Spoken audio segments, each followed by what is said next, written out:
Hello everyone and welcome back to our channel. In today's tutorial, I'm going to show you how to fix the payment revision needed error in Amazon Shopping app in 2026. Now when Amazon asks for a payment revision needed, it means your payments method couldn't be processed and needs updating. This is a common issue and easy to fix in 2026. As you can see in this picture, this is the error you might be encountering. It says payment revision needed, please update your payment method. And it's in the payment method section. So to fix this issue, you're gonna just have to follow these few simple steps. Now before we start, the Amazon app is both available on Android and iOS devices. You can download it via the Play Store or App Store depending on which device you're using.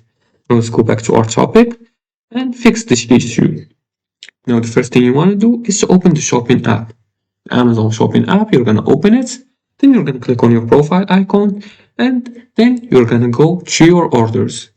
Once it finishes reloading, you're going to click on orders, and in here you're going to find the order with the payment issue. Now as you can see, I don't have any orders in here, but if you have, you're going to see the order with the payment issue. You're going to click on update payment method. You're going to tap on the update payments, then you're going to enter a new card or billing detail. Once you do that, you're going to confirm the payment. You're going to save the changes, and Amazon retries to charge automatically. Now also watch for confirmation. You'll see a confirmation once the payment is successful, and that's it. Your payment revision issue is fixed. No payment revision issues are not account bans. Updating your payment methods usually resolves the issue instantly in Amazon Shopping 2026.